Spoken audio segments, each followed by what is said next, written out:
right, so let's start. Thank you so much for coming here, being on the panel. We are having an APECS storytelling session, storytelling in climate action, basically. And I'm very happy panelists. On the right side, let's start from here. We have Heidi Semstra, an amazing glaciologist, passionate climate action communicator. She can tell stories amazingly. Also, deputy secretary of AMA. Then we have Susanna. Susanna is a interdisciplinary climate researcher from the University of Oxford, and she spends basically her passion for sports, skiing across ice sheets, and collecting data for different international organizations. And we're very happy to have her here. And she's working with the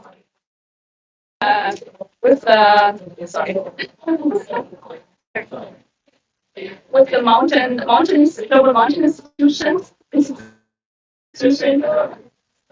And we have Wen Yu, who is an executive at the base camp, and also the global head of nature biodiversity and change. And then also online we have Ebru Chayas, and she's a PhD student at the Turkish University of Kanakal on March in Turkey. And she basically focuses on relations on interdisciplinary governance systems and works a lot with indigenous people. So I think we also have a very interesting conversation there. From her perspective. Perfect. Okay. So maybe let's start with you, Heidi, actually. So I've a lot of different fields in terms of communicating actually your science and what you're doing up in Svalbard and also in Uganda. So I wonder, how does that usually work for you? What is your approach in terms of communicating complex science actually to a broader field, like, for example, here at COP? First of all, thank you so much for having us and for setting up this great session. I don't scientists, but I think there is not a lack of understanding of climate change. There are, of course, always knowledge gaps, really specific ones. Everybody should know that this is really threatening the survival of humanity. There is certainly a lack of doing outreach the right way. We're really missing the way, the tools, the strategies that need to come together, reach out to the right people, reach out to decision makers, and make sure we really hit the next. And so as a glaciologist, to me, I'm really trying every day to learn how to better my outreach and really try to do outreach for everyone. So for the private sector, for governments, NGOs, civil society, and I try to work with every tool that is available. So work with artists, work with indigenous communities, work with journalists, work with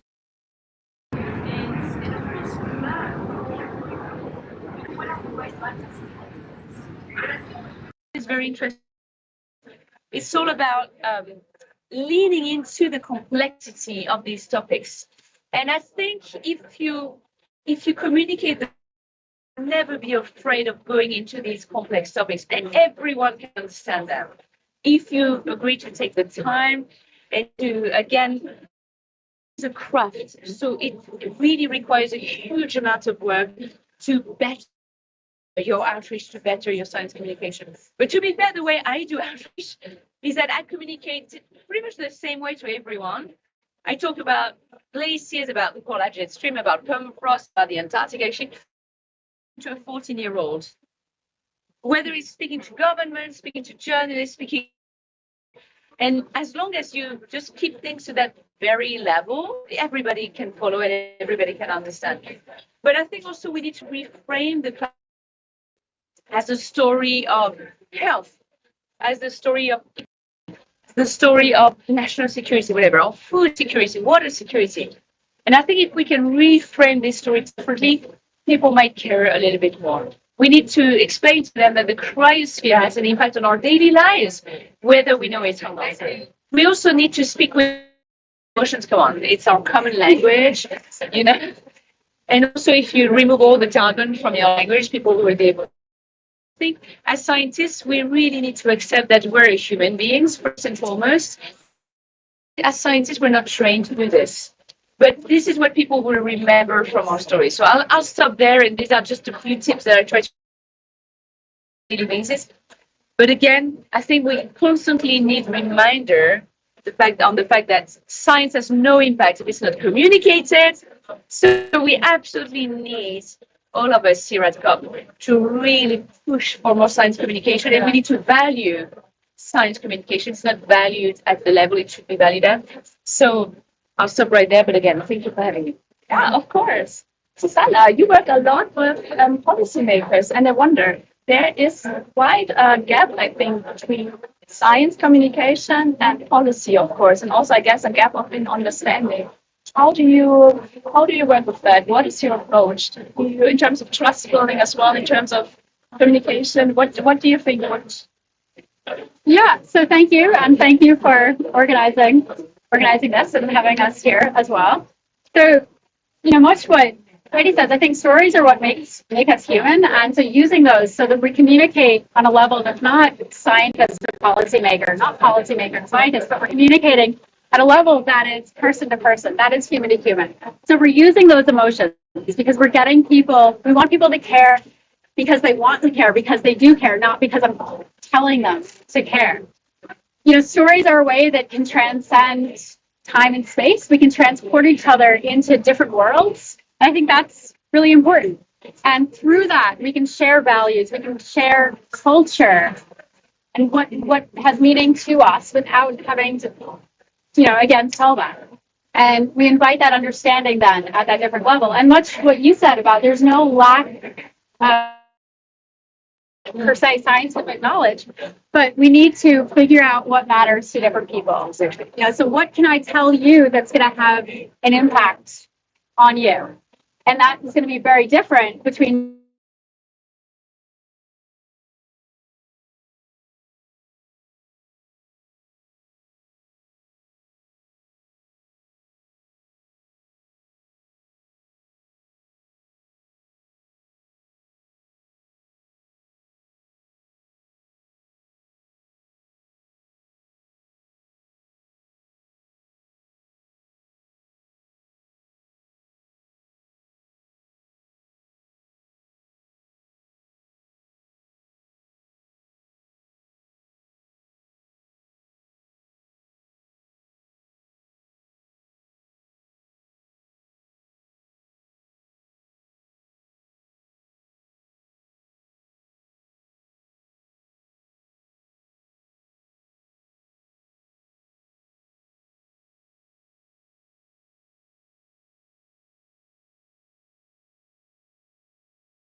to drink.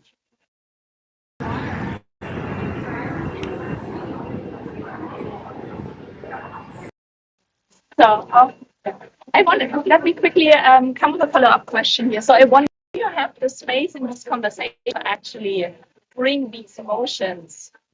Like, do you think there is, because often these conversations are very serious, right? Are very often also technical policymakers. Do you think there is an understanding if you come with like a story and an emotion, which you obviously need there? How do you see that in terms of space in the conversation? Yeah, I think different conversations, in my experience, lend themselves for an amount of emotion. Yeah. But I don't know how to capture an audience without wanting to communicate with them at a level that is not something that a report could do. Yeah. I want to communicate to them that this is something they need to be, that they care about. And the only reason I'm sharing it is that I'm passionate about it. Sure. And that's something that is important to me to share. Yeah. And you also have the experience and not just the numbers as the report has, right? That's the interesting part. Yeah, and I want to make those numbers on any page come alive. Yeah, definitely. Yes. Yeah, thank you. Gwen, let me turn to you actually. So you have the Arctic Base Camp, and actually kind of your job there is really to communicate and to outreach. There are different fora, right? Like here, for example, also at the World Economic Forum. So what is usually your approach there? How do you start when you know, okay, this is coming up? Where do you start crafting your message? Where do you start focusing your message on?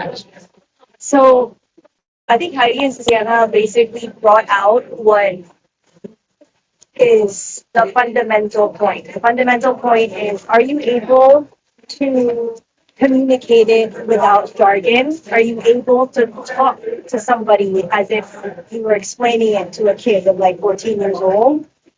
And what does your audience want? How do they need to absorb this message? Does it mean that you need to break it down into their day-to-day? So for Arctic Base Camp as a volunteer, what Arctic Base Camp does is it's a group of climate scientists. They study polar ice, and they're trying to communicate the need of action to the masses, to the folks with power. Our tagline is bringing science to power. So this whole organization started because Gail Whiteman, who's the founder, she decided that she wanted to bring this group of climate scientists to the World Economic Forum in Davos. So what we would do is we would camp out with the tents that they use up in the Arctic, and we would be there while all the dignitaries are passing through and telling them about their ice, why it's important. There's also a website right now on climate risk. You can track on a per country, per locality basis how that impacts your health, what's happening, how do you then mitigate this risk? Or more fundamentally, recently in New York Climate Week, they went with a few Hollywood actors and they explained how the very basic things in ice cream, the commodities that we need in ice cream, is becoming scarcer because of the climate perils that are out there. And I think there's also a dichotomy because on the other hand, so my day job is I work for a bank. And as bankers, we don't really like emotion, So it's more of trying to explain to them with proof points. This is a case study. This is why it works. This is what the positive impact then brought to that particular deal. This is how you make money, because as a banker, that's what you want to understand, right? So I think I'll stop there. Yeah. No, thank you so much. And I think it's very interesting to bridge this gap between, as you already said, stories, emotions, but then also, like, for example, a banker audience that is kind of a bit in a different corner, basically, in terms of communication. Absolutely. April, can you hear us? Yes, properly? I can hear you. Yeah. Great, thank you. We can also hear you perfectly. Thank you for joining online. And my question to you is actually, so as you work with a diversity of indigenous communities, how would you say is the perception there in terms of climate change, and also like what you communicate basically on your work when you work with them? Where are the differences? What would you say? Yeah. If you have time, I would like to show some photos, and I would like to explain how it is perceived among those communities. Okay. We can hear. Okay. Now it's uploading. Can you share a screen with pictures now? Yeah, okay. And these photos were taken during my field trips, and I conducted multiple interviews with both indigenous and non-indigenous communities in the Arctic region. And the photos were taken in Greenland, Siberia, and Svalbard, and Iceland and Lapland. And first of all, the saddest part, I think, was in Greenland. I visited there twice in 2016 and 2022. And the first time was just like miracle. I was amazed by the beautiful scenery, Ilulissat Ice Fjord, which is listed in, within the UNESCO Heritage List. Yeah, can you see it? Yes, we can. Yeah. Now, the saddest part, now and then, in 2016 and 2022. The first one is on the left-hand side, and the second one is on the right-hand side. And Ilulissat Ice Fjord is a world-famous site. In the first photo, you can see giant icebergs floating around the sea, and there were lots of hunters and fishermen there. They were hunting for seals and they were hunting for fish. And the second time, I only saw fishermen because the fish price went up higher to as 3 times higher compared to in 2016. So there was a major shift from hunting to fishing. And in the photo, you see a hunter, previously known as hunter. Now he is a fisherman. And instead of hunting seals, they now chase for fish because it's much more profitable. So their lifestyles also were affected by the negative changes by the climate change, and it was really sad to see that on site.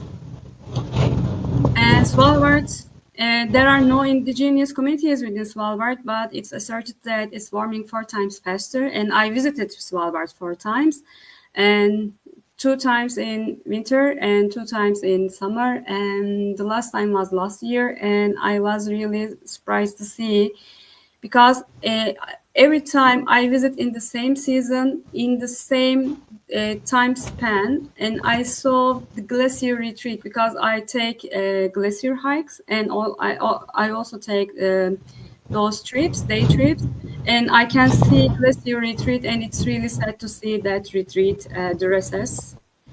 And last year, another sad news from high north, Norway. It was taken in Volstad, Lofoten Islands, and we documented sea urchin invasion of kelps. I'm also a diver, and since the water gets warm, now we have a sea urchin invasion of kelps, and they start to eat kelps, and they destroy kelps forests underwater. So they need immediate action, unfortunately. And Siberia, let's return back to our indigenous communities. We conducted in-depth interviews with indigenous communities because it's also a sacred place for indigenous communities. And we learned that Baikal gets warmer and they have shorter period and thinner seasonal ice. And fishermen gets affected by it, and since they heavily depend on livelihoods and marine resources, they really have huge effects of climate change, and they all complained about the shorter period of thinner seasonal ice. In Iceland, there's also non-indigenous communities, but I was surprised to see that a letter to the future, which was on a monument erected for a died,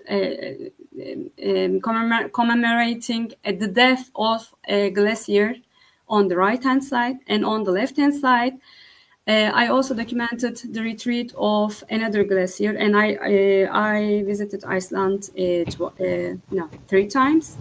And each time you can see the recess by meters, and it is really sad to see. And within 100 years, they expect that they will all vanish. And another trip to Lapland, and I visited Inari and Ivalo. And I also conducted in-depth interviews with Sami people. On the left-hand side, you can see me on Inari Lake, and they also have a shorter period of thinner seasonal ice, and they also get affected. And since they also heavily depend on livelihoods, and they are mostly reindeer herders, and climate change heavily affects them as well. And on the right-hand side, we intended to do ice diving, and we checked this sea ice 3 days before the diving. And when we went there after 3 days, there was no ice. We couldn't see ice diving. Instead we did cold water diving. So it was really sad to see those regions in that way. And the last one belongs to a very famous polar bear, which is now dead.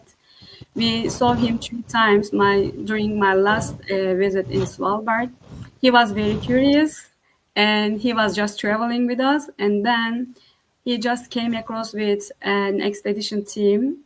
He was allegedly attacked a tourist, they said, and they killed it. So I just want to mention that polar bear because it really mattered to me.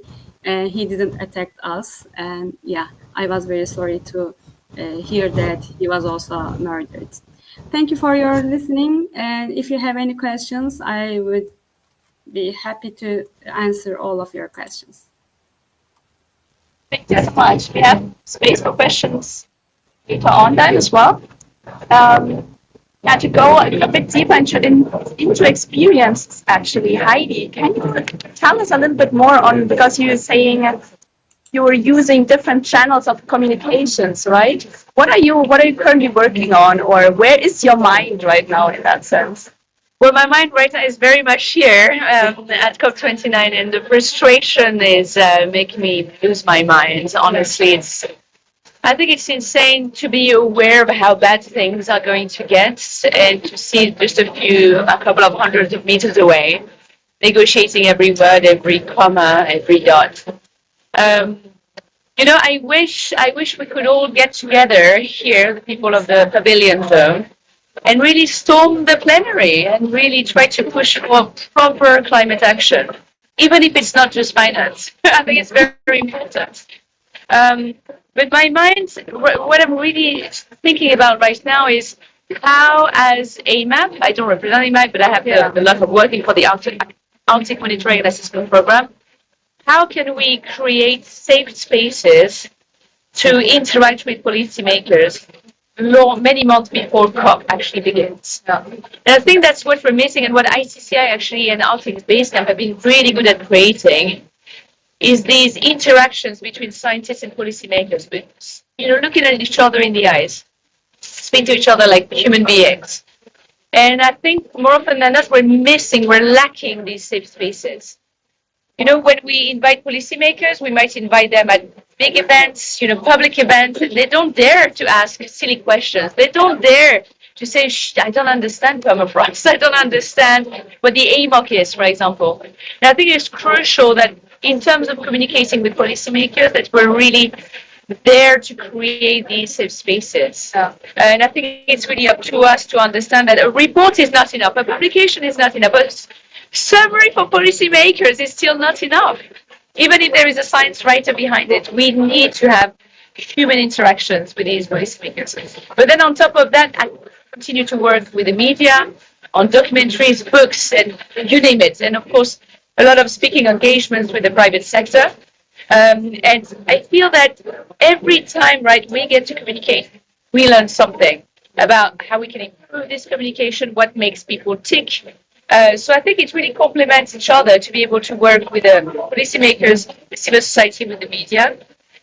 This should be a compulsory program scientists go through on how to better their engagements.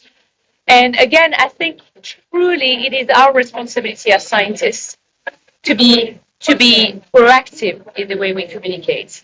And we're all good at different things. We can be great on social media, we can be great with policymakers, we can be great with, artists. But we need to know what we're really good at to be able to better our outreach today. And again, I repeat this because this is driving me nuts today, is that when you're a scientist doing outreach, actually doesn't bring you much in your career. You have more to lose than things to gain. It takes time. You might experience really negative pushback on social media, which is what happens to me all the time. You're making waves, so your own institutions might not like this. But today we really need to give scientists, not only attribute value to outreach, but protect our scientists who do outreach. Yeah, absolutely. No, sure. And I absolutely understand that obviously this takes time away from your science, right? That's it. Time, energy, effort, a lot of resources. Absolutely. Yeah. And again, you have a lot more to lose than to gain. And I feel that sometimes there's also a lot of jealousy sometimes in our community. I'll be very honest. In academia, it's a very small world, right? It's a very small world. And I think, I wish that some of my peers, like here, everyone understands the importance of outreach. But sometimes, in my own country, people believe that I do outreach because I want, it's my ego speaking. No, I wish I didn't have to do this. I'm totally an introverted person. It takes so much energy from us and so much time, right? But we know why we do it. And we understand that this is crucial today. It's a vital part of our activities. Yeah. So what is the main message you usually focus your outreach on? What is what you want people to take away at the end? Yeah, first of all, I think it's very important to say that we need everyone. Yeah. But absolutely everyone has a role to play. Whether you're a policymaker or not, whether you're a banker or a scientist, you have a role to play in this. Second thing I say is that the urgency is totally there. At perhaps 1.5 degrees already today, we're seeing how crazy the impacts of climate change are. And we have all this collective amnesia about what happened last week, what happened last month. We might have already forgotten about what happened to Spain. Yeah. So I think it's important to say it's already there and things are going to get, my gosh, a million times worse if we don't act now. We need to continue fighting the source of the problem, is what I keep repeating. My gosh, let's not go into geoengineering to make any sense to use technologies to figure out success. No, we know what works. And last but not least, I try to communicate hope.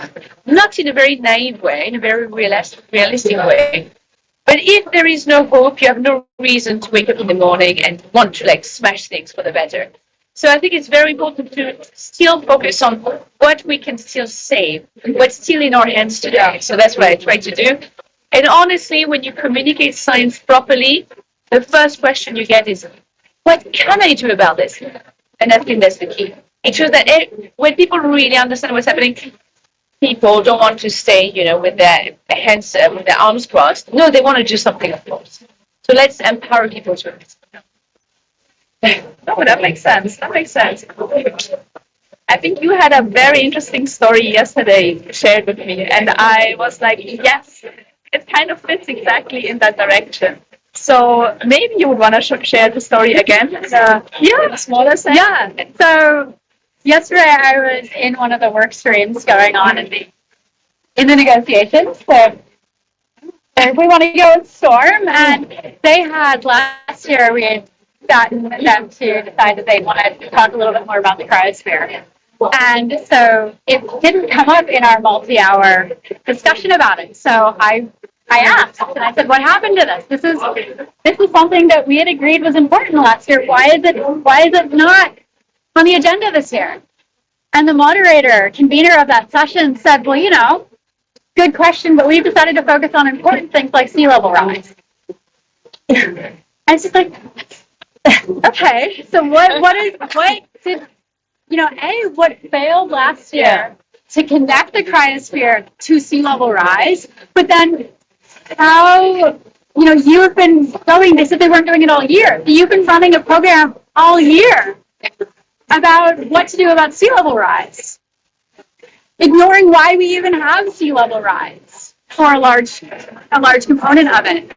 So, that's a massive failure in communications at global level, but it's also a massive opportunity to share why this region of the world that is far too often seen as remote, as disconnected, that it's a homeland. It's a place where people live. It's a place that affects all of us.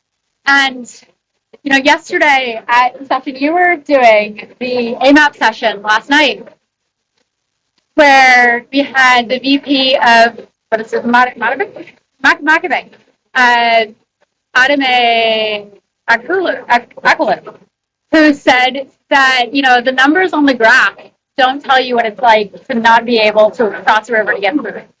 And it's that level that we are missing, that's not communicated in documents that we share with policymakers, that we communicate. So it's that human level. Why is the cryosphere important? How does it really affect us? If we didn't need storytelling, we also probably wouldn't be here at the 29th edition of COP debating whether climate change exists. That's and right. What is the cause? So we've always had this information. The information sort of develops, we learn more. But we need to get better at figuring out how to communicate. And as you very rightly mentioned, it can be, in some ways, it can be intimidating or scary to reach out, stick your head out, and say something. I don't necessarily mind when I get blowback myself, but I do take note when it affects other people if I say something. But we need to be able to go out and say things so that we get other people to understand what's going on. And we're not going to do that. We're going to be here for another 29 COPs, deciding what we should do, if anything. And having our, if we're not able to communicate that. And I see, that in my hometown where I'm living now, it's a fishing community. A lot of conservative people who don't really want to listen to me talk about climate change. And if I tell them that Greenland is losing 30 million tons of ice an hour, that doesn't mean anything. And B, I become alarmist or extremist, and it shuts them down. But as soon as they realize that oyster shells are not hardening due to ocean acidification, as soon as they realize that the lobsters that my parents could go down to the shore and pick up just to grab dinner, that we used to have a law in that area generations ago that said you cannot feed people lobsters more than 4 times a week, that people are now having to spend more time and fuel. They're away from their families for longer because they're having to travel longer in boats to get these because they're moving north. And those are things that people relate to. So figuring out, again, what matters to people and how do we make these connections can really, I think, shape what we say and how it becomes relevant. So do you think now, for example, in your community, there is actually the connection back to climate change, or how is that when you, for example... So there's not only the connection to climate change, but people want to know why. And so now there's also a significant interest in Greenland.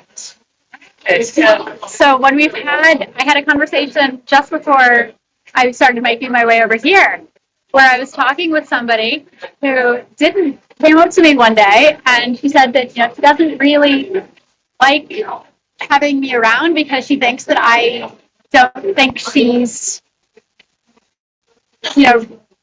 interested in climate, and therefore maybe I don't respect her. And so we had this sort of, and it was initially awkward, but it became a very good conversation. Because we were talking, she does oyster fisheries, and so we were talking about, what actually is going on with the fishery. And she's saying, this is a really hard way to make a living because this fishery is going downhill, and it's still growing, but we're seeing almost the end of it in some ways. And so we started talking about, the fact that we're both working for the same end goal. And it became a really positive conversation.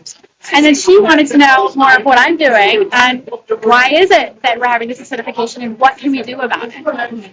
So, I don't need to say that Greenland's melting a certain amount and have that be impactful for her on coastal erosion or something. But now she's interested what interests her and what's meaningful for her into what she can do about Greenland melting. Yeah, and I think there's always also an aspect of honesty in there, right? Because she was honest enough to actually say, to you. And then you were honest enough to say, okay, let's talk about this. People aren't idiots. Yeah. You know, and I think we need to treat people as intelligent human beings, which everybody is. And we need to be honest. And people can see right through, you know, whether it's false hope, whether it's inaccurate facts. And then that's a great way to lose credibility. Absolutely. And then, you know, if you don't have credibility. Yeah. I think credibility is actually a good keyword here. And when I wonder, as you're working in nature and climate finance, and you work closely with the bankers in that sense, how do you bring that necessity that we actually have to invest in nature and climate closer to the bankers and actually make their case that investment is necessary and that basically is possible? So I think it goes back to this credibility and facts. Like you said, the bankers aren't stupid. They need to understand. They do understand. But it's more of they want to know what they can do about it. And most people, not just bankers, we don't really have time. So we like boxes and we like things synthesized, and we want to understand that what is my takeaway? What do you want me to do about it? So if you can break it down into those points, and somehow that aligns with fundamentally what their goal is, either as a banker, as a politician, as a consumer, then it's much easier to identify what your action points are. And once you get to those action points, and you can link that back to, I did this years ago, this was the impact that it had, this is what it brought to the table, I can get there faster next time around because I could scale it, then that starts making a difference. And that starts putting these type of transactions on the board.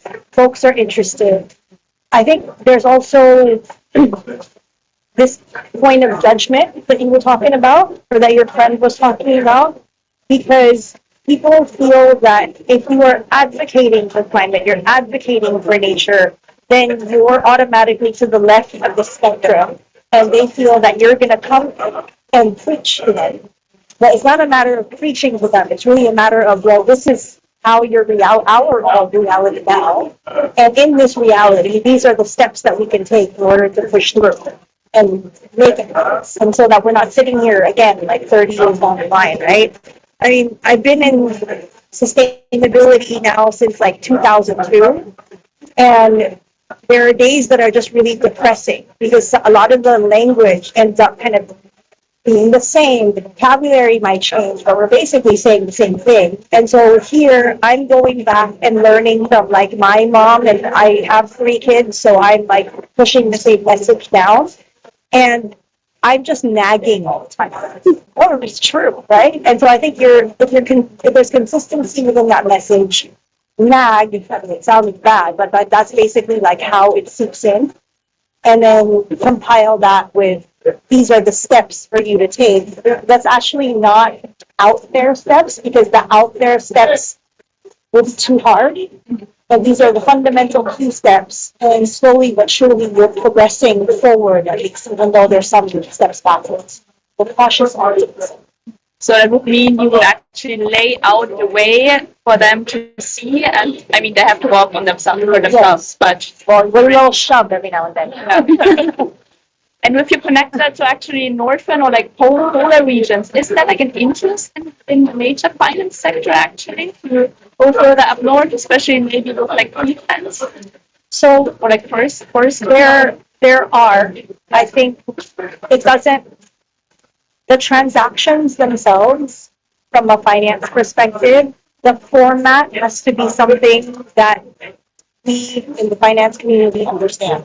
So what do we understand? We understand bonds, we understand stocks, if I break it down, right? So if I can package whatever that is into these format that's consumable for the clients that want to buy. Because if you're a pension fund, you're not going to buy something that's completely out there. You're going to buy something if that's on stock format. And I'm breaking it down to very like simplified terms. But then that's part of my portfolio. That's something I can buy. So if I can structure it so that some benefits of those type of products will go into the polar region or some interconnected thing thereof, then yes. So that would mean, for example, you have a green bond, and then that part of the green part could go up. Correct. The use of proceeds of that bond could go there, or you could be funding a specific technology that's hoping to improve some of in that space, or you could work with the scientists who can then do the monitoring and the valuation to make sure, because they're the boots on the ground, right? It's like, what do I know as a finance person? So for the boots on the ground, I need you guys to come in and say, well, that is actually a good way to go about it. And you can then tell me, well, 2 years down the line or 6 years down the line, this is what the targets should be, and this is what you guys need to be hitting. And if it's, then I can write that into the contract. And I can say, well, if I don't hit it in 2 years, like don't hit it in 6 years, then these are the mitigating factors that I have in order to try to compensate for that if I don't make them.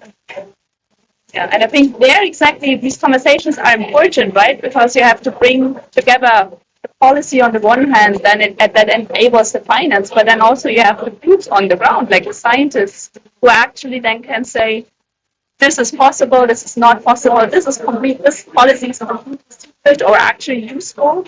Like we need to tweak it, but it needs to be a conversation there. Yes, and I mean, you know this in EBRD, right? But one of the main challenges as well is in order to scale, you need to show that you can get the product faster into the market. So your time to market needs to go shorter the more you do. But one of the challenges is the more folks you bring around the table, the longer it takes. So there's a needle to thread there somewhere, which I don't have the magic. Yeah, but that's a challenging question.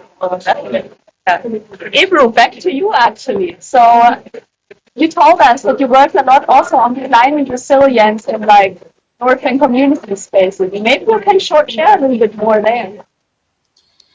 Yeah, first of all, it was sad to see that they really get affected by the negative effects of climate change because the fish immigrated to the north and because of sea urchin invasions.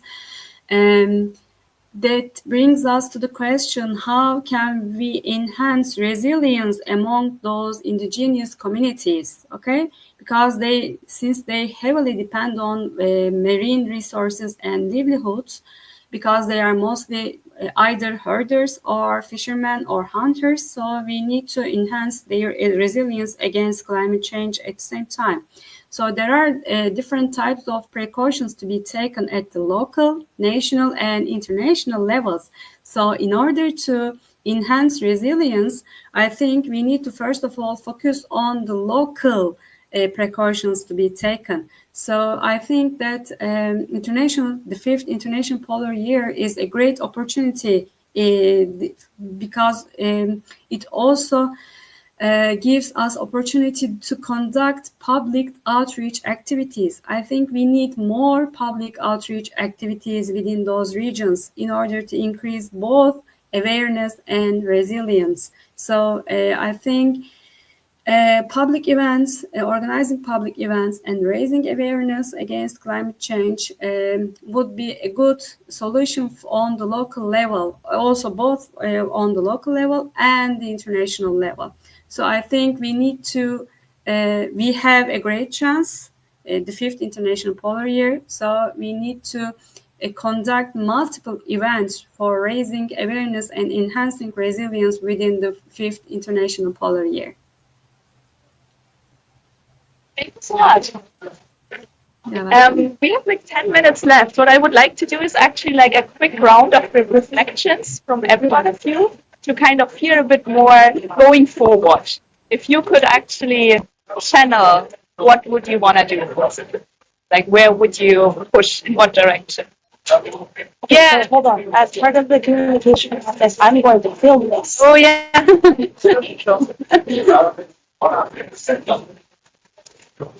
Yeah, I think the scientific community needs to come together. with a lot of courage and ambition to do world-changing outreach. This is really what we should be aiming for. I mean, we've been discussing this a lot with other experts that we work with, and I think our goal, our biggest goal, should be to keep global temperatures below 2 degrees, and of course below 1.5 if we can.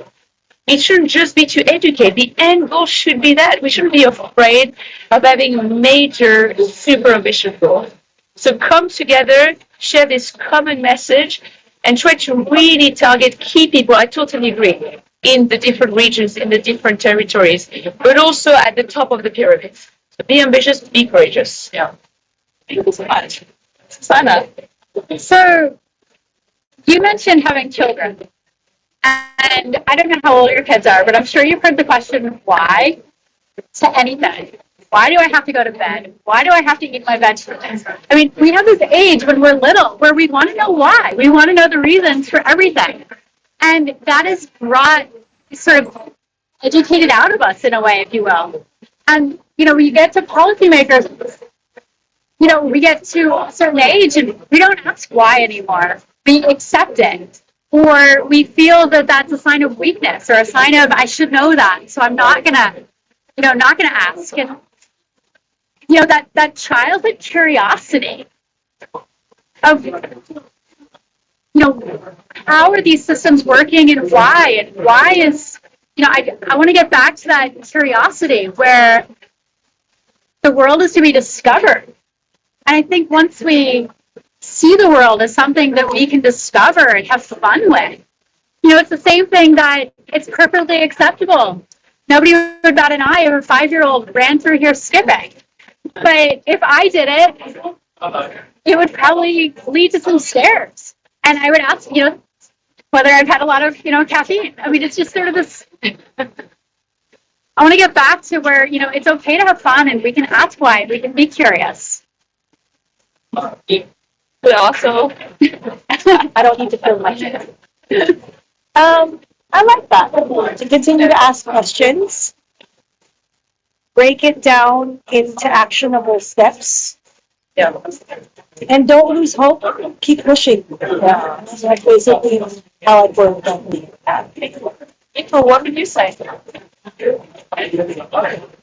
I think here the key lies within science diplomacy and science diplomats because, we need to ask questions, we need to come together, but also we need to organize our activities and we need to organize outreach activities and make understandable how those effects can be understood by indigenous communities as well. We need more comprehensive research and studies, especially in the field of social sciences. We need to conduct more in-depth research with indigenous communities and how they perceive and how they can resist against those negative effects. So their know-how also is significant. We need to balance their know-how with our scientific knowledge. So we need to establish that balance. So in order to establish that balance, we need to conduct more research in the field of science diplomacy. So I think this is the key to our resilience efforts. Thank you very much. Thank you very much. So thank you. So what about for you? Oh, okay, for me. Yeah, right? I think what we really need to do is actually come together and talk from every different corner, basically, every different discipline, and sit down and talk and combine our forces. Because I think, on the one hand, the financial sector brings a very important push, just the money, basically. On the other hand, we have a lot of traditional ecological knowledge, and it's very important, especially when we implement projects. And we have so much knowledge from the scientific community that is out there, and I think there's a gap in terms of translating that into active steps. But someone actually needs to translate all these different pieces of knowledge, and I think that's where the gap is right now. And I think this is also what we see here right now at COP. We have all these pavilions, very, very smart people in all of these pavilions. But why are we not sitting together and talking? So thank you so much. Thank you. And the floor is open for questions, if there are any.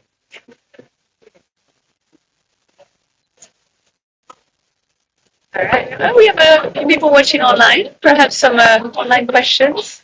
Maybe will tell us if something coming. Are there any questions online? All right. All right. Okay. Thank you. Awesome. Thank you. Thank you, everyone. Thank you. Thank you. If it's possible, I